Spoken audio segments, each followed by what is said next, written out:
Hey, thanks for joining us on a brand new edition of NECA Newscast. I'm Tom Green. Well, another year is in the books as we look back on NECA 2013 DC. We were there to catch up on all of the action in the receptions, celebrations, classes, sessions, and trade show. Well, here's a quick rundown of what you might have missed.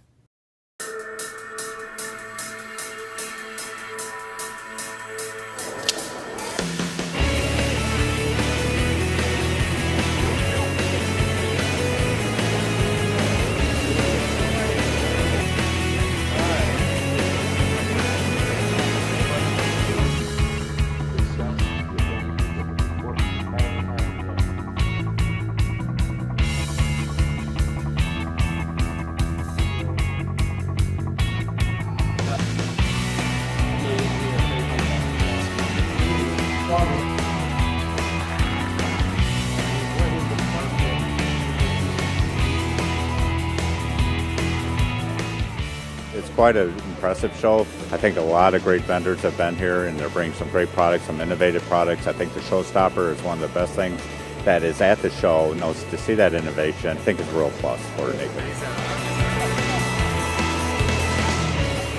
We'll definitely find some value, and it's really an opportunity for us to meet with the movers and shakers of the electrical industry. Our NECA contractors, they're very good to us. And what we're trying to do is get in front of them and find out what more we can be doing for them. Every year I come away with some ideas that we put to use in the field that save us some money. The next generation of leaders is a hot topic in NECA offices around the country these days. NECA CEO John Grau has taken that to heart and has outlined ways to foster the next generation of industry leaders through NECA's growth agenda. It's reaching out in new ways to NECA's student chapters, future leaders, and women in NECA, with an eye to their expanding roles in the organization. These groups very well represented at the convention. We're always having a constant turnover in generations and people and businesses, but I think we want to be more proactive about helping create the leaders of the future. Quite a few years ago, NECA formed a Future Leaders Group where we have younger contractors, many times sons or daughters of the current owner. It doesn't have to be, but many of them are. And we're trying to give them a place in our organization. We have women in NECA. That is helps in the diversity. Women are taking over the roles much more every day, and I think the construction industry has been behind in that. But the younger people coming up want the chance to lead. They want the educational programs we have. They're trying to develop themselves into leaders, and so we want to give them that opportunity. This was kind of my first foray into the experience of creating some kind of proposal. It's a fairly practical proposal. We had to be realistic about it. It's a good opportunity for students who don't have practical experience to kind of get their foot in the door. Our Puget Sound chapter has given us the resources and assisted us with making sure that this project was a success.